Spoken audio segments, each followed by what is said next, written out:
नमस्कार, मैं Ashish Singh mission institute Prayagraj में आप सभी सम्मानित साथियों का स्वागत करता हूं।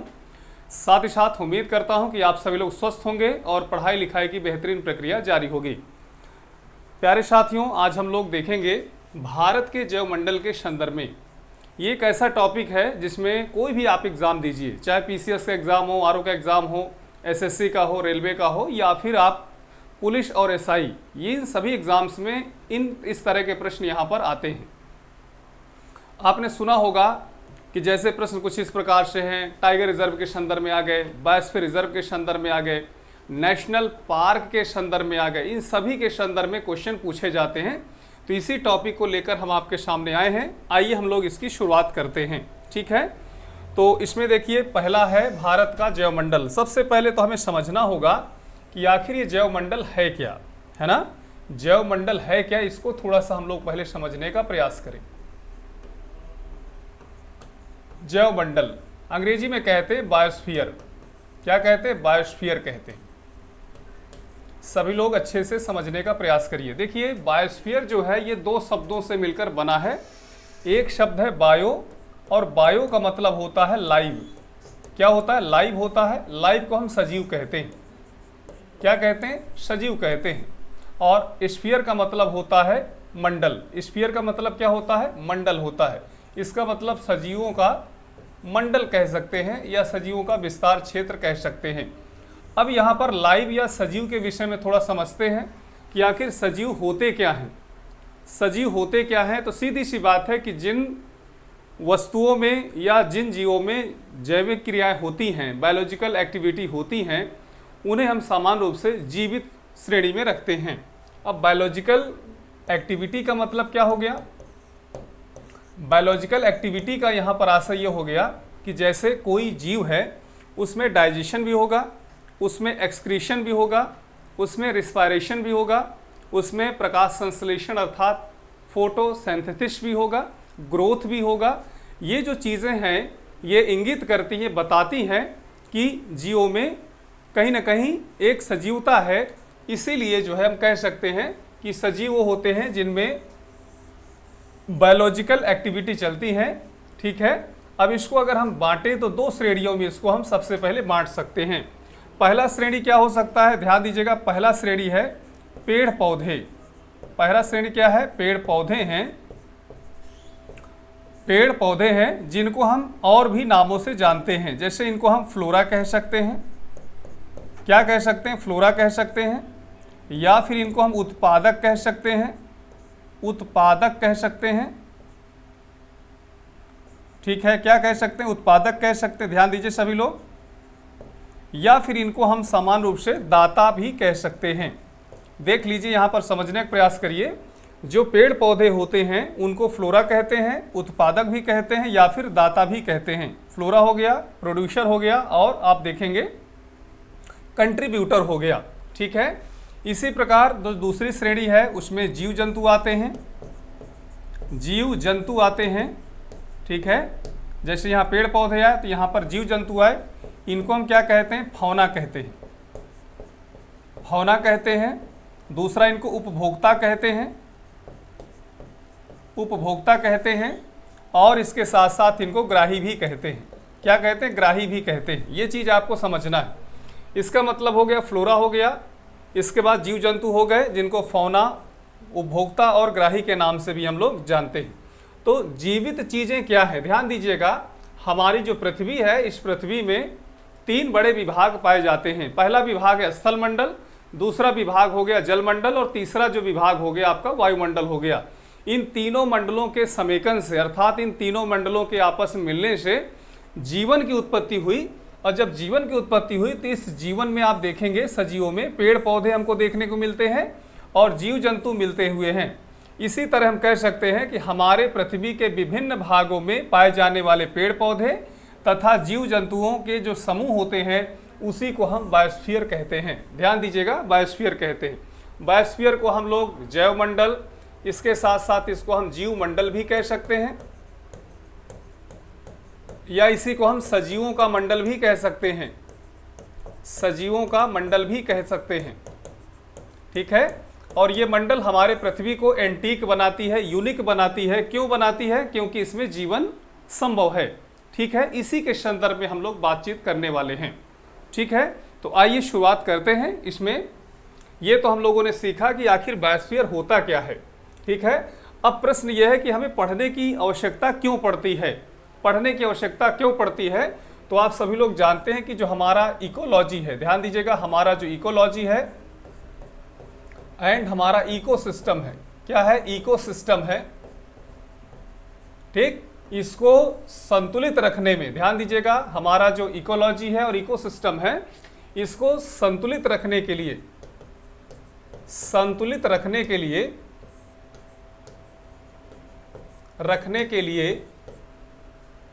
जैव मंडल महत्वपूर्ण है। ठीक है, जब हमारा इकोलॉजी और हमारा जो इकोसिस्टम है, अगर इसको संतुलित रखने में सक्षम है, कौन सक्षम है? जीवधारी सक्षम है। इसलिए इन जीवधारियों की बढ़ोतरी के लिए, इनकी पीढ़ी के आगे बढ़ोतरी के लिए, इनके संरक्षण के लिए समान रूप से जो प्रयास किए जाते हैं, वो चाहे राष्ट्रीय स्तर पे किए जाएं और अंतर्राष्ट्रीय स्तर पे जो प्रयास किए जाएं, इन प्रयासों को हम समान रूप से पढ़ते हैं। ठीक है, तो यहाँ पर आपको समझना है कि संतुलित रखने में ये सक्षम होते हैं, इसलिए इनको हमें पढ़ना पड़ता है। और इनके संरक्षण के लिए अगर हम वैश्विक स्तर पर बातचीत करें, तो ध्यान दीजिएगा, वैश्विक स्तर पर हम देखते हैं 1948 में एक संस्था का निर्माण हुआ। उस संस्था का नाम है IUCN। ध्यान दीजिए, संस्था क्या नाम है? IUCN। इसका फुल फॉर्म होता है इंटरनेशनल यूनियन, ध्यान दीजिए, international union conservation of nature. International union conservation of nature, ये इस संस्था का पूरा नाम है। और इसका जो मुख्यालय है, ध्यान दीजिएगा, पूरा इसको देख लीजिए थोड़ा, इसका जो मुख्यालय इसका जो है ये ग्लाड सिटी में है। ध्यान दीजिएगा, ग्लाड पड़ता है स्विट्जरलैंड में। कहाँ पड़ता है?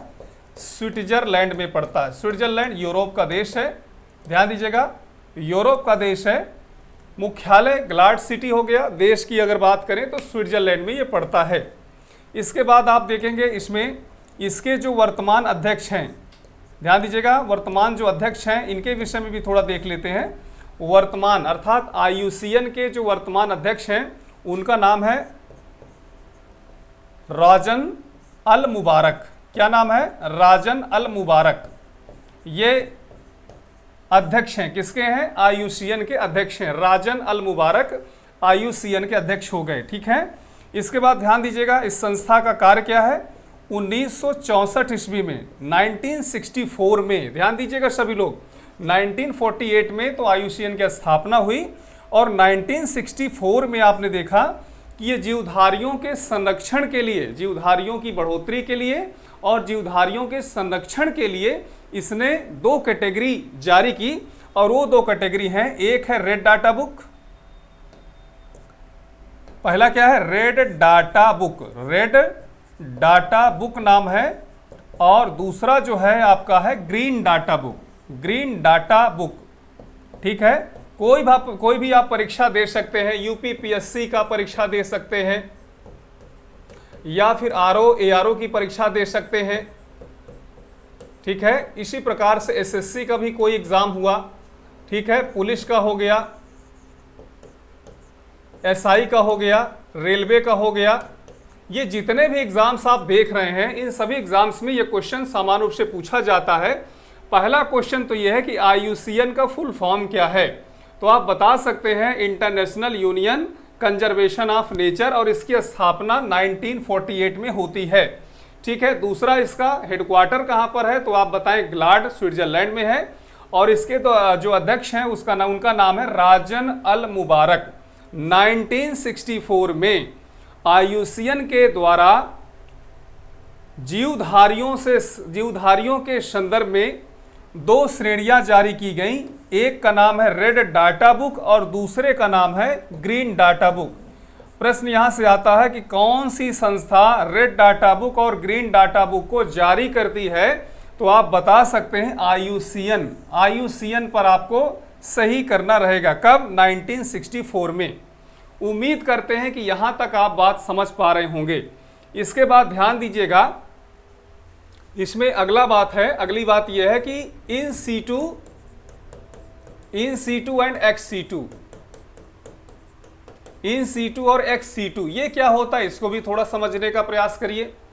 ठीक है, इन सीटू और एक्स सीटू से क्या तात्पर्य है? ठीक है, ये समान रूप से अंग्रेजी शब्द तो नहीं लगते हैं, लैटिन शब्द लग रहे हैं। आइए इन दोनों का मतलब पहले समझते हैं। इन सीटू का मतलब क्या होता है? जैसे मान लीजिए कोई जीव जंतु है, कोई भी जीव जंतु है, किसी पेड़ में कोई पक्षी है जो अपने पीढ़ी को आगे बढ़ाता है, उसका अपना आवास बना रखा है, अंडे हैं, बच्चे हैं, उसी से उसकी कहीं ना कहीं पीढ़ी आगे बढ़ रही है। ठीक, अगर वहाँ से हम एक दो चूजों को पकड़कर पिंजड़े में बंद कर दें, कहाँ बंद कर दें? पिंजड़े में बंद कर दें, तो पिंजड़े वाले जो जीव जंतु होंगे, पक्षी जो होगा, उसके खान पान का निर्धारण कहीं ना कहीं हम लोग कर सकते हैं। अर्थात वो प्राकृतिक रूप से खान पान अपना संयमित नहीं कर पाएगा, पानी देंगे, भोजन देंगे, इस प्रकार से।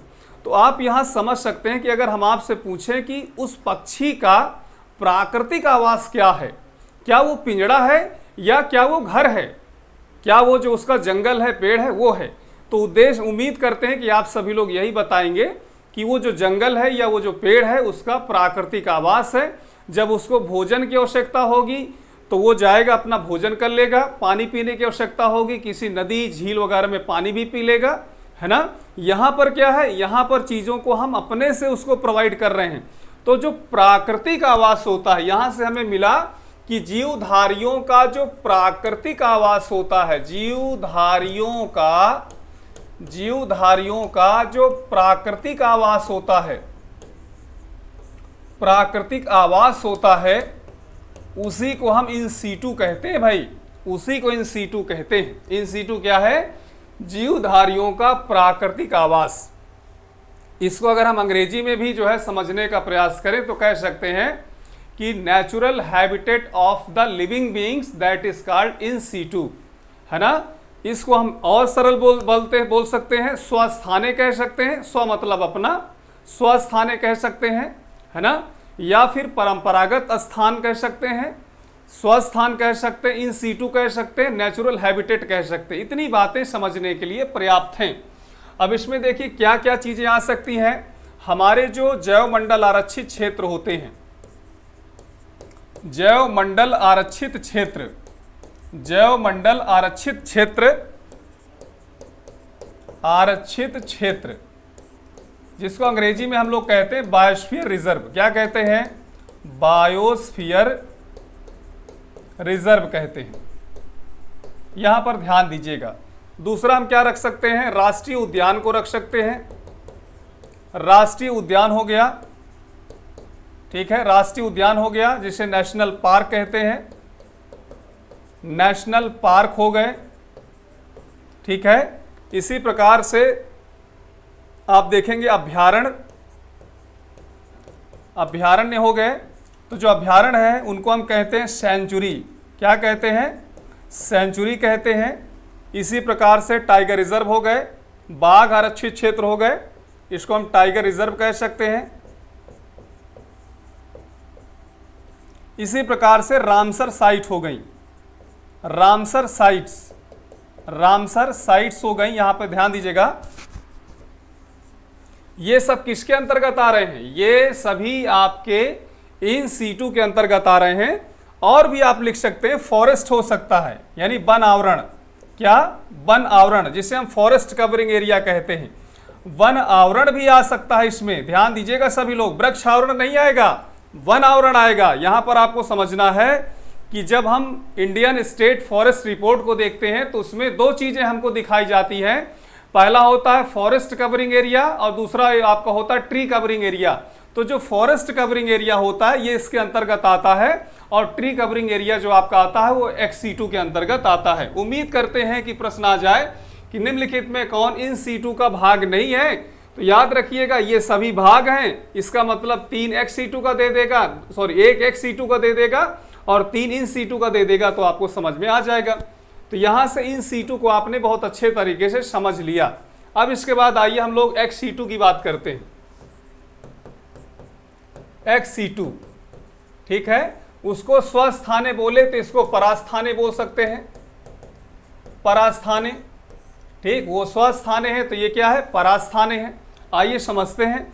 जीवधारियों का मानव जनित जो आवास क्षेत्र होता है, जीवधारियों का मानव जनित आवास क्षेत्र जो होता है या गैर परंपरागत जो क्षेत्र होता है, उसी को हम क्या कह सकते हैं, XC2 कह सकते हैं। अगर वो ऑन साइट था तो ये क्या है, ऑफ साइट है। जीवधारियों का जो ऑफ साइट, ध्यान दीजिए, वो ऑन साइट है, ये क्या है, ऑफ साइट। इसे क्या कहेंगे, परास्थाने कहेंगे। अब इसमें किसको शामिल किया जाता है, जैसे एक्वेरियम हो गया, है ना, मछली घर जिसे कहते हैं एक्वेरियम, हालांकि मछली के साथ साथ और भी चीजें होती हैं। एक्वेरियम हो गया, जीन बैंक हो गया, जीन बैंक हो गया, ध्यान दीजिएगा, जीन बैंक हो गया। इसी प्रकार से बोटेनिकल गार्डन हो गए, बोटेनिकल गार्डन हो गए, ध्यान दीजिए, बोटेनिकल गार्डन हो गए, ठीक, aquarium, gene bank, botanical garden हो गया। इसी प्रकार से चिड़ियाघर, जू, चिड़ियाघर हो गया, ठीक, चिड़ियाघर हो गया। इसी तरह से फसल हो गई, या फिर इसी में आप शामिल कर सकते हैं, क्या शामिल कर सकते हैं, हमने बताया जैसे वन आवरण है तो वृक्ष आवरण को शामिल कर सकते हैं, ट्री कवरिंग एरिया को शामिल कर सकते हैं। तो आप इन सब चीज़ों को समझ पा रहे होंगे कि इन C2 और XC2 में ये थोड़ा अंतर होता है, इसमें कौन कौन सी चीज़ों को शामिल कर सकते हैं। उम्मीद है कि आप सभी लोग इसको अच्छे से समझ गए होंगे। यहाँ से प्रश्न आने की संभावना रहती है और इन प्रश्नों को आप सभी लोग अच्छे से कर पा सकते हैं। आइए फिर इसके बाद आगे बढ़ते हैं। आगे जब हम बढ़ते हैं इसमें सबसे पहले तो शुरुआत होती है इंडियन बायोस्फीयर की, ध्यान दीजिएगा, बायोस्फीयर रिजर्व, बायोस्फीयर रिजर्व, ये हमने लिख दिया। इसका मतलब होता है जैवमंडल आरक्षित क्षेत्र। ये होता क्या है, सीधी सी बात है कि हम वन्य जीवों को या जीवधारियों के संरक्षण के लिए अलग अलग तरह के प्रयास करते हैं और उनको संरक्षित कर देते हैं। जब संरक्षित कर देते हैं तो कोई नेशनल पार्क में करते हैं, कोई अभ्यारण्य में करते हैं, किसी को नेशनल पार्क में कर देते हैं, या फिर रामसर साइट बना देते हैं या टाइगर रिजर्व बना देते हैं। इस प्रकार से चीज़ों को हम करते हैं। यहाँ पर हम देखते हैं कि आखिर बायोस्फीयर रिजर्व क्या होता है। ध्यान दीजिएगा, बायोस्फीयर रिजर्व बड़ा संरक्षित क्षेत्र होता है, बड़ा संरक्षित क्षेत्र होता है जहां जीवधारियों के वंशानुगत, जीवधारियों के वंशानुगत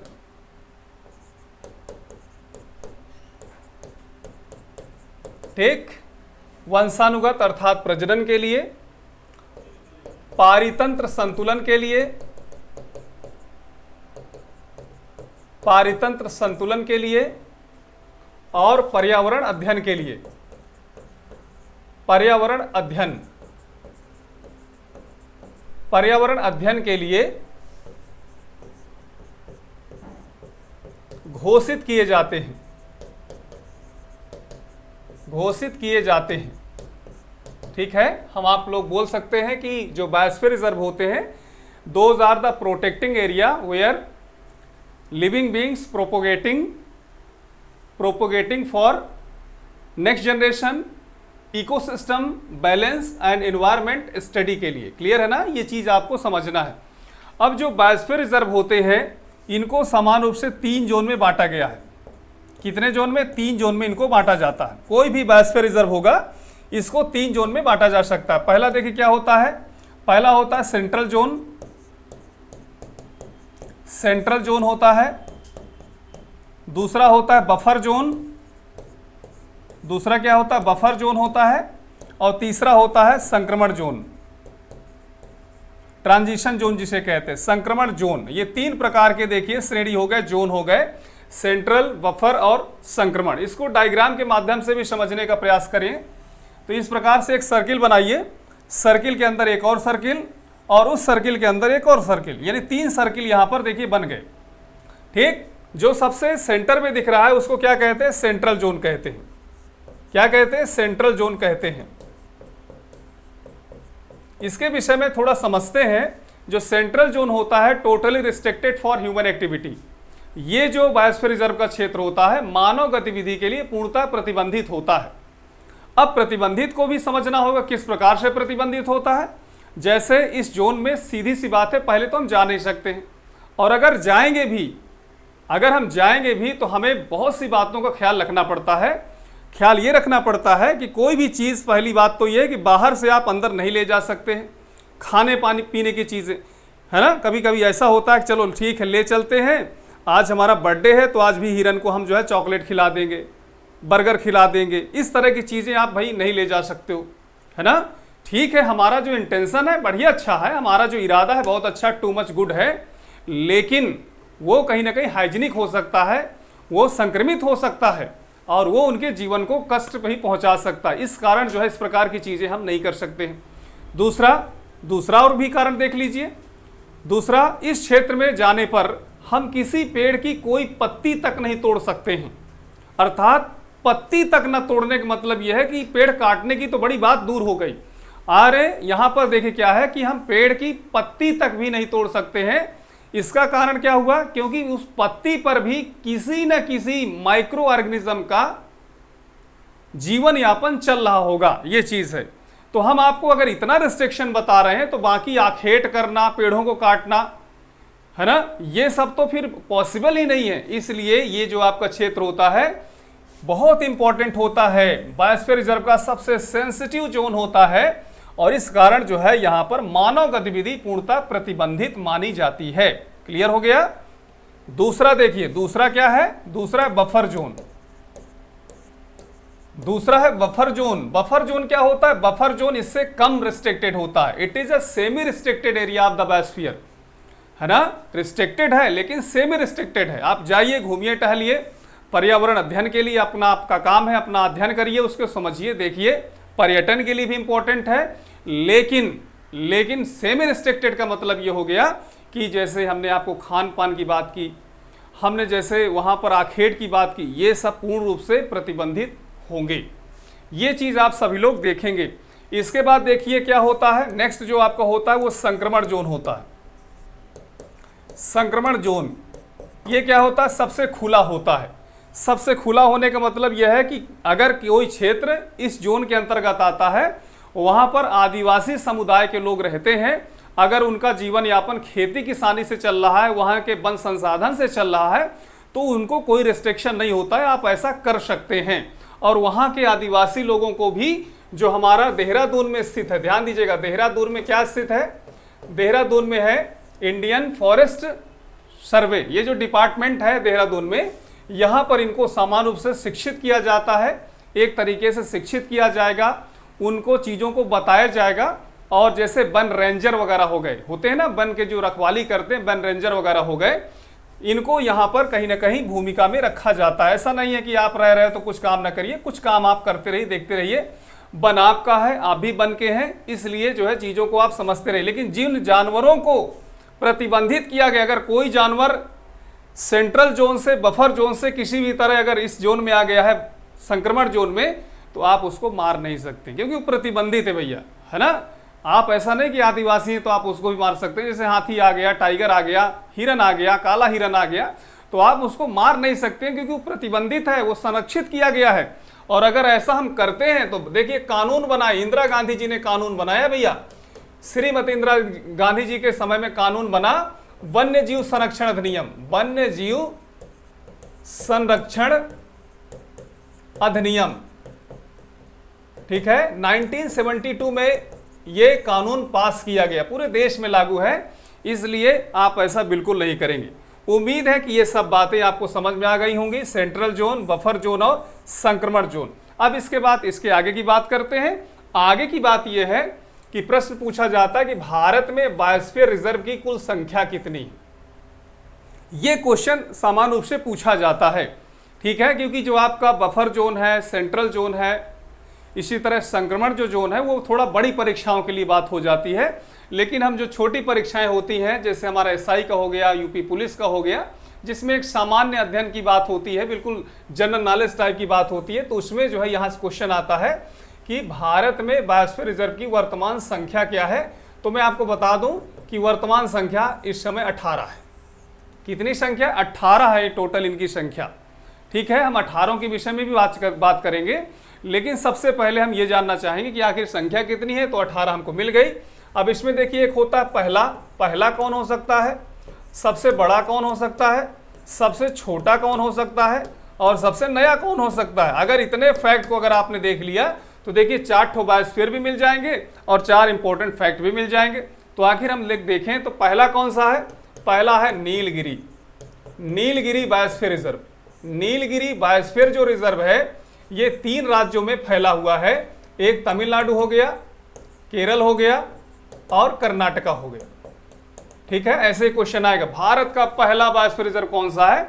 नीलगिरी बायोस्फीयर रिजर्व है। कहां पर स्थित है? तमिलनाडु में, केरल में और कर्नाटक में, ठीक है। नीलगिरी जो पहाड़ है दक्षिण भारत को बहुत सुशोभित करता है, प्राकृतिक रूप से बहुत धनी है, और ये पश्चिमी घाट तथा पूर्वी घाट का एक जंक्शन बिंदु के रूप में भी है, पॉइंट के रूप में भी है, यानी ये दोनों घाटों को आपस में जोड़ने का भी कार्य करता है। इसके साथ साथ आप देखेंगे पर्यटन के लिए भी बहुत ज्यादा इसको विकसित किया गया है। जहां पर ऊटी का नाम सुने होंगे, ऊटी या ऊटकमंड, एक हिल स्टेशन के रूप में ये जाना जाता है। क्लियर है? तो ये आप सभी लोग ध्यान दीजिएगा। भारत का जो पहला बायोस्फीयर रिजर्व है उसका नाम है नीलगिरी। इसके बाद देखिए बात आती है भारत का सबसे बड़ा बायोस्फीयर रिजर्व कौन सा है। भारत का सबसे बड़ा जो बायोस्फीयर रिजर्व है यह है कच्छ का रण। ध्यान दीजिएगा, कच्छ का रण। गुजरात का एक जिला है कच्छ, बहुत बड़ा जिला माना जाता है। गुजरात का सबसे बड़ा क्षेत्रफल में जिला है कच्छ, इस बात को ध्यान में रखना है। और इसी कच्छ जिले में एक दलदल है जिसे कच्छ का रण के नाम से जाना जाता है, ठीक है। और ये कहां पर है? गुजरात में है। तो पहली बात तो ये किस राज्य में है, ये भी क्वेश्चन आ सकता है। और भारत का सबसे बड़ा है, ठीक है, दलदली एरिया है, मडलैंड है एक तरह से। कुछ इस प्रकार से आप चीजों को समझ सकते हैं। छोटा कौन सा है भाई? भारत का सबसे छोटा बायोस्फीयर रिजर्व कौन सा है? क्वेश्चन आपके सामने आ सकता है। तो इसके लिए डिब्रू साइखोवा, क्या नाम है? डिब्रू साइखोवा, ये नाम है भाई। और ये कहां पर है? असम में है, असम में। प्यारे साथियों ध्यान दीजिएगा कि भारत का सबसे छोटा बायोस्फीयर रिजर्व डिब्रू साइखोवा असम में स्थित है। इसके बाद नया सबसे कौन सा है? तो पन्ना, क्या है? पन्ना है। पन्ना बायोस्फीयर रिजर्व मध्य प्रदेश में है। उम्मीद है कि ये चारों इंपॉर्टेंट फैक्ट आपको अच्छे तरीके से क्लियर हो गए होंगे। अब अगर इन चारों के नाम तो सामने लिखे ही हुए हैं, 18 टोटल है, इसका मतलब जो बचे हुए हैं इनको आइए हम लोग देखते हैं फटाफट। पहला देखिए, वो 4 तो हो गए, अब चारों के अलावा हम सामान्य रूप से देखने का प्रयास करेंगे। पहला कौन सा है? यहां पर ध्यान दीजिए सभी लोग, तो कोल्ड डेजर्ट। पहला है कोल्ड डेजर्ट बायोस्फीयर रिजर्व, ये है हिमाचल प्रदेश में। बहुत से लोग गलती कर देते हैं, ठंडा मरुस्थल की जब बात होती है तो सोचते हैं कि लद्दाख में होगा, जम्मू कश्मीर में होगा, और ऑप्शन में भी दे दिया तो वो लद्दाख वगैरह लगा के चले आते हैं, गलत कर देते हैं। कोल्ड डेजर्ट कहां पर है? तो ये हिमाचल प्रदेश में है। इसके बाद ध्यान दीजिए, नंदा देवी। नंदा देवी ये कहां पर है? नंदा देवी बायोस्फीयर जो रिजर्व है ये उत्तराखंड में है। कहां पर है? उत्तराखंड में स्थित है। इसी प्रकार कंचनजंगा, कंचनजंगा, कंचनजंगा कहां पर है? सिक्किम में। कंचनजंगा सिक्किम में स्थित है, ये हो गया। इसके बाद ध्यान दीजिएगा, दिहांग दिबांग। दिहांग दिबांग, 2 नदियां हैं भैया, दिहांग और दिबांग, एक दूसरे की सहायक नदियां, जिसमें दिहांग बड़ी नदी है, ब्रह्मपुत्र के नाम से भी जानी जाती है ना। ये कहां पर है? तो ये है आपका अरुणाचल प्रदेश में, अरुणाचल प्रदेश में है, ठीक। इसके बाद आइए हम बातचीत करते हैं। इसके बाद देखिए मानस, मानस का नाम सुने होंगे, मानस असम में है। अच्छा, प्रश्न आता है कि मानस जो आपका बायोस्फीयर रिजर्व है, ये एक नेशनल पार्क भी है और बायोस्फीयर रिजर्व भी, दोनों चीजें हैं। किस चीज के लिए फेमस है? तो ये बाघ के लिए फेमस है। किसके लिए फेमस है? बाघ के लिए फेमस है, हाथियों के लिए फेमस है। लेकिन जो काजीरंगा है, काजीरंगा बायोस्फीयर रिजर्व तो नहीं है लेकिन नेशनल पार्क है, इसके साथ साथ टाइगर रिजर्व भी है। तो वो किस चीज के लिए फेमस है? वो राइनो के लिए फेमस है। राइनो, मोटी चमड़ी, मजबूत शरीर, और हाथी के बाद, स्थल में हाथी के बाद सबसे वजनदार जानवर है कौन? रैनो। इस बात को हम ध्यान में रखेंगे। हालांकि जो ऊंचाई की अगर बात करें तो जिराफ विराफ बहुत ऊंचे हो जाते हैं, लेकिन स्थल में वजन में अगर देखा जाए तो हाथी के बाद इसी का नंबर आता है। और काजीरंगा इसके लिए बहुत ज्यादा फेमस है, एक सींग वाले गैंडे के लिए। क्लियर है? आगे देखिए बच्चों, हम लोग बातचीत करते हैं साथियों। मानस हो गया, दिहांग दिबांग, कंचनजंगा, नंदा देवी, कोल्ड डेजर्ट। देखिए सुंदरबन कौन सा है? सुंदरबन। सुंदरबन जो बायोस्फीयर रिजर्व है ये है पश्चिम बंगाल में, पश्चिम बंगाल में है। कहां पर है? पश्चिम बंगाल में है।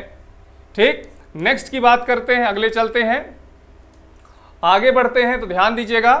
अगला है पचमढ़ी। पचमढ़ी कहां पर है? मध्य प्रदेश में है, मध्य प्रदेश में है। अमरकंटक, अचान कमार, अमरकंटक, अचान कमार, ये दोनों कहां पर है? ध्यान दीजिए, है तो एक ही लेकिन अमरकंटक मध्य प्रदेश वाले रीजन में है और जो अचान कमार है वो छत्तीसगढ़ वाले रीजन में। जब छत्तीसगढ़ का विभाजन हो गया तो अमरकंटक का जो पूर्वी वाला भाग था उसे अचान कमार के नाम से जाना गया। और याद रखिएगा ये एमपी और छत्तीसगढ़, एमपी और छत्तीसगढ़ दोनों राज्यों में फैला हुआ है। एक क्वेश्चन यहां से भी आ सकता है कि आखिर मध्य प्रदेश से छत्तीसगढ़ कब अलग हुआ, है ना? तो 1 नवंबर सन 2000 को, 1 नवंबर सन 2000 को छत्तीसगढ़ मध्य प्रदेश अलग हो गया। इसी वर्ष में जो है, आगे हम और देखते हैं तो 9 नवंबर सन 2000 आता है, 9 नवंबर सन 2000 आता है। उसमें उत्तराखंड उत्तर प्रदेश से अलग हो जाता है। जब अलग हुआ तो उत्तरांचल था, हालांकि बाद में जो है 2006 के आसपास ये उत्तराखंड के नाम से जाना गया। क्लियर है? नारायण दत्त तिवारी, नारायण दत्त तिवारी ये ऐसे नागरिक थे जो उत्तर प्रदेश के भी मुख्यमंत्री रह चुके थे और इसके साथ साथ उत्तराखंड के भी मुख्यमंत्री रह चुके थे। ऐसे असामान्य नागरिक बहुत कम है देश में। नारायण दत्त तिवारी के विषय में यह है कि उत्तराखंड के भी मुख्यमंत्री थे और उत्तरांचल के भी मुख्यमंत्री थे। ठीक, इसके बाद बात आती है 15 नवंबर सन 2000। 15 नवंबर सन 2000 को याद रखिए झारखंड बिहार से अलग हो गया। तो तीनों बातें हो गई। पहला है छत्तीसगढ़ मध्य प्रदेश से, छत्तीसगढ़ मध्य प्रदेश से अलग हुआ, उत्तराखंड उत्तर प्रदेश से अलग हुआ, झारखंड बिहार से अलग हुआ। आगे थोड़ा सा और गाड़ी बढ़ा लेते हैं। 2 जून 2014, 2 जून 2014 को तेलंगाना आंध्र प्रदेश से अलग हो गया। तेलंगाना किससे अलग हुआ? आंध्र प्रदेश से अलग हुआ। और आगे थोड़ा देखते हैं। 31 अक्टूबर 2019, 31 अक्टूबर 2019 को लद्दाख जम्मू कश्मीर से अलग हो गया और जब दोनों अलग हुए तो केंद्र शासित राज्य के रूप में परिवर्तित हो गए। इसके बाद 26 जनवरी सन 2020, 26 जनवरी सन 2020 को 2 केंद्र शासित प्रदेश, एक है दादरा नगर हवेली और दूसरा है दमन दीव, ये दोनों आपस में मिल गए। जब आपस मिल गए तो वो 26 जनवरी रिपब्लिक डे का दिन था। इस प्रकार से चीज़ों को आप देख सकते हैं। बाकी आप सभी लोग समझ सकते हैं कि राज्यों का किस प्रकार से विभाजन होता है, राज्यों को आपस में कैसे मिलाया जाता है। भारतीय संविधान जो हमारा है, उस भारतीय संविधान में हमारे परिहार सर से आप सभी लोग सीखे होंगे, बहुत अच्छे से जानते होंगे। उम्मीद करते हैं कि एक बार और रिवाइज करेंगे तो बात बन जाएगी। और जो भी अभी घर गांव में बैठे हुए हैं, आप सभी लोग आइए। ये मत सोचिए कि जो है जब परीक्षा का समय आ जाएगा तब हम आएंगे। तब देखिए कोई जड़ी बूटी तो नहीं बट रही होती है कि अचानक आपको दे दिया जाए तो काम हो जाएगा। इसलिए अभी पर्याप्त समय है, पर्याप्त समय है। गर्मी को मत देखिए, अगर आप चाहें तो आ सकते हैं और संस्थान में आप देखेंगे पूरी तरह से सब व्यवस्था है, एक अच्छा इन्वायरमेंट है, अच्छा जो इकोसिस्टम है यहाँ का। और हमारे परिहार सर के नेतृत्व में हम सभी जो है सहयोगी प्रयास करते हैं कि आप सभी लोग उस नौकरी में सफल हो जाएं। इसके लिए 2 प्रकार की क्लासेस कंटिन्यू की गई हैं। पहली क्लास ये है कि आप आइए तो जनरल बैच में आप बढ़िया पढ़ सकते हैं। इसके साथ साथ गुरुकुल की व्यवस्था भी की गई है। गुरुकुल में क्या होता है, पूरा गुरुकुल प्रणाली पर, परिपाटी पर आपको पढ़ाया जाता है। उसमें सभी शिक्षक अपनी चीज़ों को पढ़ाते हैं और हर हफ्ते, हम तो कहते हैं कि हर हफ्ते जो पढ़ाया जाता है उसका टेस्ट होता है। उस टेस्ट में कहाँ पर आपकी कोई गलती रही उसके सुधार के लिए भी प्रयास किया जाता है। और ये भी कहा जाता है कि अगर आप थोड़ा मेहनत करें तो आप इसमें और अच्छा नंबर पा सकते हैं। ठीक है, बाकी गुरुकुल की व्यवस्था तो जान ही रहे हैं, दूसरा वाला हम नहीं बताएंगे आपको, क्योंकि गुरुकुल की पहली व्यवस्था तो अच्छी लग रही है। दूसरी व्यवस्था आप समझ सकते हैं कि भाई अगर आप पढ़ने के लिए आए तो पढ़िए सिर्फ, है ना, घूमने टहलने का ये सब चीज़ें थोड़ा सा प्रतिबंध तो होता ही होता है ना। तो सीधी सी बात है, क्योंकि ये व्यवस्था ही ऐसी है, इसमें हम 100% आपको जो है आश्वासन दे सकते हैं कि आप अगर अच्छे से पढ़ेंगे, परीक्षा होगी तो आप बिल्कुल सफल हो जाएंगे। जब सफल हो जाएंगे तो आप अपना रोल नंबर लेकर आइए, देखिए खुद आप हमको बताएं कि सर हम सफल हो गए। तो देखिए कितनी अच्छी व्यवस्था है हमारे प्रयागराज में। इस प्रकार की व्यवस्था हमें तो नहीं पता कहीं चलती है, लेकिन हमारे परिहार सर हैं, उनकी अपनी एक सोच है, भगीरथ सोच है कि किस प्रकार से चीज़ों को आगे बढ़ाया जाए, कैसे कैसे लोग सिलेक्ट हों। और वैसे भी प्रयागराज में जो भर्तियां हुई हैं, चाहे एसआई की हुई हो, चाहे एपीओ जज की हुई हो, या फिर आरओ में हो, पीसीएस में हो, ठीक है, पुलिस की वैकेंसी, सब में जो है आप देखेंगे तो एक बहुत बड़े पायदान पर हमारे संजय परिहार सर पाए जाते हैं। ठीक है, तो उम्मीद करते हैं कि इन सब चीज़ों को आप अच्छे से समझ रहे होंगे। देखिए भैया, अभी ये इधर के हुए कोल डेजर्ट, नंदा देवी, कंचनजंगा, दिहांग दिबांग, मानस, सुंदरबन, पंचमढ़ी, अमरकंटक, अचान कमार, ये हो गए। अभी और देख लेते हैं, 18 तो हमें पूरे ही करने हैं। ठीक है, आगे देख सकते हैं, देखिए फटाफट देखिए, शेषाचलम बायोस्फीयर रिजर्व। शेषाचलम जो बायोस्फीयर रिजर्व है ये आंध्र प्रदेश में है ना, आंध्र प्रदेश में है। ये चीज आपको ध्यान में रखना है।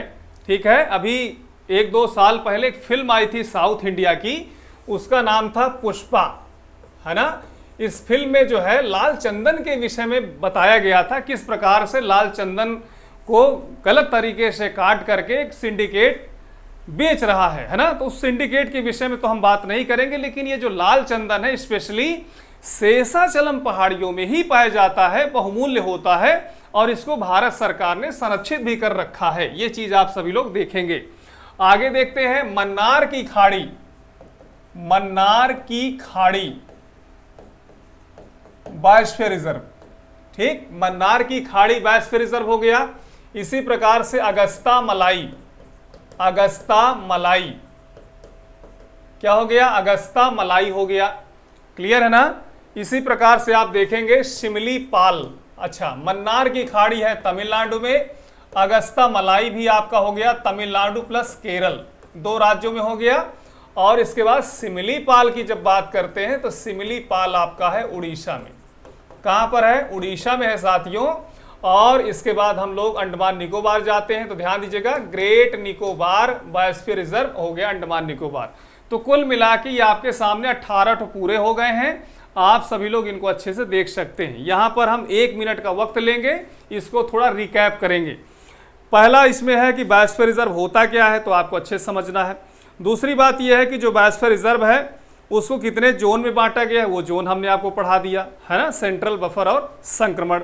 इसके बाद इनकी संख्या कितनी होती है, तो 18 संख्या साथियों। इसके बाद देखिए क्या है कि पहला, बड़ा, छोटा और नया, ये कौन से, ये आपने देख लिया। अब इन 18 की संख्या भी हमने आपको बता दी। अब बताइए एग्जाम में आने दीजिए, आप लोग अच्छा कर ले जाएंगे, है ना। तो ये सब चीजें देखिए आपको अच्छे तरीके से बता दी गई हैं और उम्मीद है कि आप अच्छे से समझ गए होंगे। अब इसके बाद बात करते हैं राष्ट्रीय उद्यान की। राष्ट्रीय उद्यान, ठीक है, नेशनल पार्क, ठीक है, ये चीज है।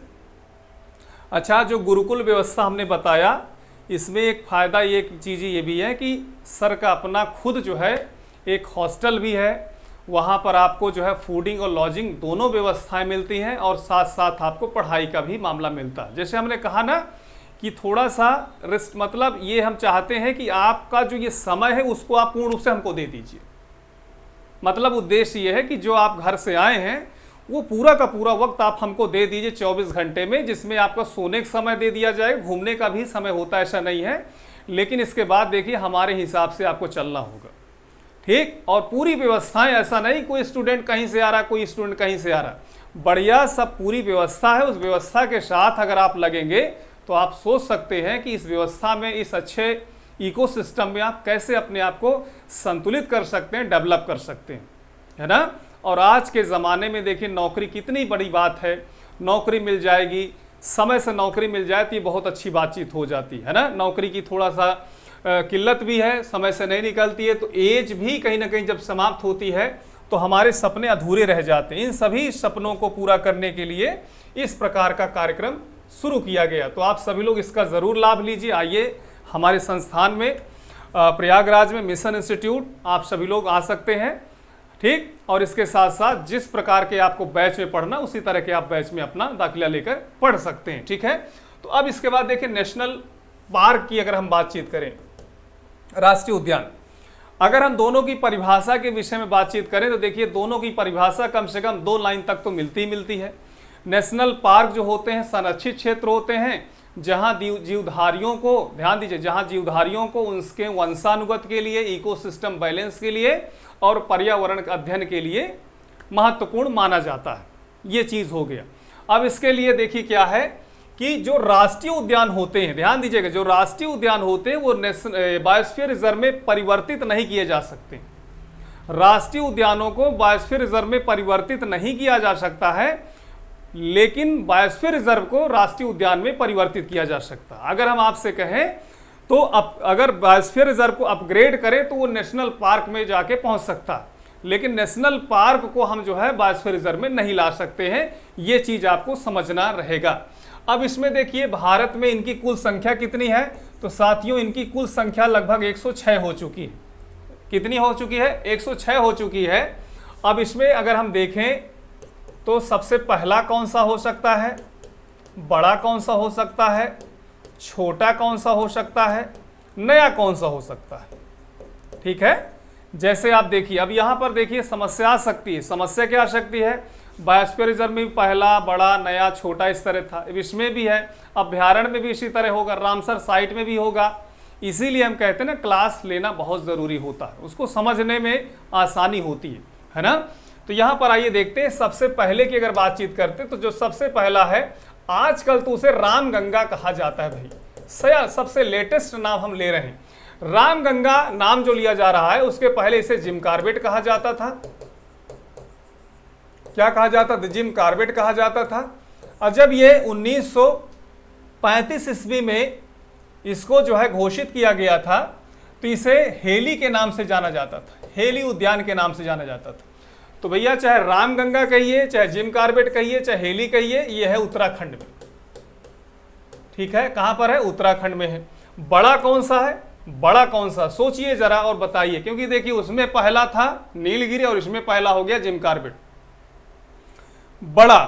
बड़े की बात अगर हम करें तो हेमिस हाई है, हेमिस हाई राष्ट्रीय उद्यान। हेमिस हाई राष्ट्रीय उद्यान है आपका लद्दाख में पड़ता है, लद्दाख केंद्र शासित राज्य में पड़ता है। अब आपको सिर्फ लद्दाख लग के नहीं छोड़ना है, यूटी सामने आप जरूर बोलेंगे इसको। तो सबसे बड़ा क्या हो गया? हेमिस हाई हो गया। छोटे की बात करें भाई, सबसे छोटा राष्ट्रीय उद्यान कौन सा है? ये हमारे सामने क्वेश्चन है, आप सभी लोग बताइए, ठीक। नया कौन सा है? तो देखिए नए में क्या होता है कि एक ही दिन जो है कई घोषित कर दिए गए। तो एक है आपका दिहांग पटकाई, दिहांग पटकाई नाम है, और इसके बाद जो है एक है रायमोना, ठीक। अब ऑप्शन में आपको ध्यान देना है, एक ही ऑप्शन इसमें देगा, दिहांग पटकाई और रायमोना, ये दोनों असम में है, असम में है। ध्यान दीजिए, सबसे पहला मिल गया, सबसे बड़ा मिल गया, सबसे नया मिल गया। अब हमें सबसे छोटे की बात करना है, तो सबसे छोटा है साउथ बटन। क्या नाम है? साउथ बटन नेशनल पार्क है, जो अंडमान निकोबार में। क्लियर? उम्मीद करते हैं कि आपको ये सब मिल गए हैं। ठीक है, अब इसमें देखिए संख्या ज्यादा है, 106 है। कितनी है? 106 है। तो आइए कुछ न कुछ हम लोग जान लेते हैं। जैसे हम नाम ले रहे हैं, आप सभी लोग, चूंकि अब वीडियो में तो आपके पास बात हमारी पहुंचेगी ही पहुंचेगी, इसलिए जैसे नाम ले उस तरह आप देखते रहिए, सुनते रहिए। ठीक है, मैप एक होता है, एटलस होता है। अगर आपके पास एटलस हो तो उसमें लिखा होगा वन्य जीव, और उसमें पेज नंबर देख लीजिएगा, वहां पर आप जाइएगा तो उसी राज्य में जाकर उसको देख सकते हैं। ठीक है, तो अगर हम सबसे पहले लद्दाख की बात करें तो लद्दाख में हमें हेमिसाई देखो मिल गया। कश्मीर में आएंगे तो सलीम अली, डाचीगम, और ध्यान दीजिए सलीम अली मिल गया, डाचीगम मिल गया। ये दो आपको हो गए। एक और है जिसका नाम है किश्तवाड़। क्या नाम है? किश्तवाड़। सलीम अली है ना, सलीम अली जो नेशनल पार्क है वो डॉक्टर सलीम अली के नाम से ही जो है उसका नाम दिया गया। उन्हें भारत का बर्डमैन कहा जाता है। क्या कहा जाता है? भारत का बर्डमैन, बर्डमैन ऑफ इंडिया किन्हें कहा जाता है? तो डॉक्टर सलीम अली साहब को कहा जाता है। इनकी एक बहुत प्रसिद्ध रचना है जिसका नाम है प्रवास, पक्षियों के प्रवास से संदर्भ में है। ठीक है, अब इसके बाद हम लोग आते हैं हिमाचल प्रदेश में। हिमाचल प्रदेश में जब आते हैं तो देखिए एक है आपका खिरिंगा नेशनल पार्क। ध्यान दीजिएगा, क्या नाम है? खिरिंगा नेशनल पार्क है। पिन वैली का नाम सुने होंगे, खिरिंगा नेशनल पार्क और पिन वैली, ये आपको दो ठो हमने बता दिया। उत्तराखंड में आएंगे तो राजा जी नेशनल पार्क हो गया, रामगंगा हो गया, इसी तरह फ्लावर वैली हो गया। ठीक है, नंदा देवी हो गए, ये सब आप, गंगोत्री हो गया। तो ध्यान दीजिए कौन कौन से? राजा जी, इसी प्रकार से रामगंगा, नंदा देवी, और इसके बाद हमने गंगोत्री को भी बताया, जहां से गंगा नदी निकलती है उसको भी नेशनल पार्क के रूप में घोषित किया गया। आगे बढ़ते हैं तो हम पहुंचते हैं उत्तर प्रदेश में। उत्तर प्रदेश में दुधवा है। क्या है? दुधवा है। बिहार में वाल्मीकि है। क्या है? बिहार में वाल्मीकि है। अगर हम पहुंचते हैं अरुणाचल प्रदेश में तो नाम दफा आपको मिलेगा। क्या मिलेगा? नाम दफा मिलेगा। मणिपुर में पहुंचेंगे तो काइबुल लामजाओ मिलेगा। क्या मिलेगा? काइबुल लामजाओ।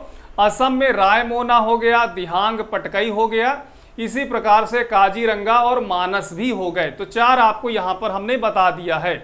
इसी प्रकार से आप पश्चिम बंगाल आइए तो गोरुमारा, बुक्सा, गोरुमारा, बुक्सा, सुंदरबन, और याद रखिएगा बुक्सा हो गया, गोरुमारा हो गया, सुंदरबन हो गया, और एक आपका है भीतर कणिका। क्या है? भीतर कणिका हो गया। ठीक है, ये चीज हो गया। इसके बाद उड़ीसा में आई सिमलीपाल मिल जाएगा, सिमलीपाल मिल जाएगा आपको, जो है ये चीज आपको याद रखना है। आगे पढ़ते हैं छत्तीसगढ़ में। तो छत्तीसगढ़ में आप देखेंगे तो कांगेर घाटी है, गुरु घासीदास है, और इंद्रावती है। मध्य प्रदेश में आएंगे तो बांधवगढ़ है, पन्ना है, अमरकंटक है, सतपुड़ा है, पेंच है, संजय है, फॉसिल है, कूनो नेशनल पार्क है। ये आप सभी लोग नाम सुने होंगे। ठीक है, इसके बाद हम आते हैं गुजरात में। गुजरात में आपको मिलेगा गिर नेशनल पार्क आपको मिलेगा। इसी प्रकार से आप देखेंगे बेलबादर, बेलबादर और गिर नेशनल पार्क। गिर नेशनल पार्क का जो शेर है एशियाई शेर माना जाता है, बब्बर शेर के नाम से उसे हम जानते हैं। पूछा जाता है प्रश्न, इसको अभी आप लोग याद रखिए। राजस्थान में आते हैं तो राजस्थान में सारिस्का हो गया, रणथंभौर हो गया, केवलादेव हो गया, ये यहाँ के महत्वपूर्ण हो गए, है ना। इसी प्रकार से हरियाणा की बात करें तो हरियाणा में सुल्तानपुर है। ठीक, आगे बढ़ते हैं महाराष्ट्र पहुंचते हैं तो महाराष्ट्र में बोर है, गूगामल है और मेघामलाई है। गूगामल, मेघामलाई, बोर। ठीक है, ये हो गए। और इसके साथ साथ अगर हम कर्नाटक पहुंचे तो कर्नाटक में हो गया बांदीपुर, नागरहोल, बन्नेरघट्टा। ध्यान दीजिए, बांदीपुर, नागरहोल, बन्नेरघट्टा और कुद्रेमुख, ये आप सभी लोग ध्यान में रखिएगा। केरल में पहुंचेंगे तो साइलेंट वैली है, पेरियार है ना। तमिलनाडु में पहुंचेंगे तो गुइंडी नेशनल पार्क है, गुइंडी नेशनल पार्क है। इसी प्रकार से अगर हम देखें आंध्र प्रदेश में तो पालकोंडा है, बेलीकोंडा है ना। इसी प्रकार तेलंगाना में है पोचाराम, आपने नाम सुना होगा। ठीक है, पोचाराम हो गया नाम। इसके बाद देखिए हम लोग आगे बढ़ते हैं तो आगे तो इधर सब लगभग हो गए। आइए पहुंचते हैं हम लोग अंडमान निकोबार में। अंडमान निकोबार में साउथ बटन है, साउथ बटन का नाम सुने होंगे, पॉइंट कैलिमर का नाम सुने होंगे, इसी तरह झांसी की रानी नाम सुने होंगे, महात्मा गांधी ये नाम सुने होंगे। तो कुल मिला के आप देखिए तो ये इंपॉर्टेंट हमारे देश के नेशनल पार्क हो गए। लगभग आप इसमें 40-50 तो जान ही गए होंगे। उम्मीद है कि आप सभी लोग इस टॉपिक को अच्छे से समझ गए होंगे। ठीक है, तो आज यहीं तक रहने देते हैं। कल जब हम आपके सामने उपस्थित होंगे तो इसमें हम लोग टाइगर रिजर्व के विषय में, अभ्यारण्य के विषय में और रामसर साइट के विषय में इतनी चीज़ों को पढ़ने का प्रयास करेंगे। ठीक है, अपना ख्याल रखिए, पढ़ते लिखते रहिए। और देखिए नौकरी का जो समय है उसको जो है आप सभी लोग जानते हैं कि जैसे ही हमारी केंद्रीय सरकार बनेगी उसके बाद जो है नौकरी का मामला प्रारंभ हो जाएगा। तो इसलिए बिल्कुल देर मत करिए। प्रयागराज में अगर आप हैं तो बिल्कुल आप आइए, जो है आपका स्वागत है। और प्रयागराज से अगर आप दूर हैं, गांव में हैं, तो आप 2-3-4 महीने का वक्त लेकर आइए। बोलिए घर वालों से कि हमको जो है व्यवस्था करिए और हम जाएं जो है, और बढ़िया अच्छे से इत्मीनान से पढ़ाई करिए और सिलेक्शन ले करके जो है, ठीक, आप भी लड्डू खाइए और हम को भी बढ़िया लड्डू खिलाइए। ठीक है दोस्तों, यहीं तक अपना ख्याल रखें, पढ़ते लिखते रहें। जय हिंद।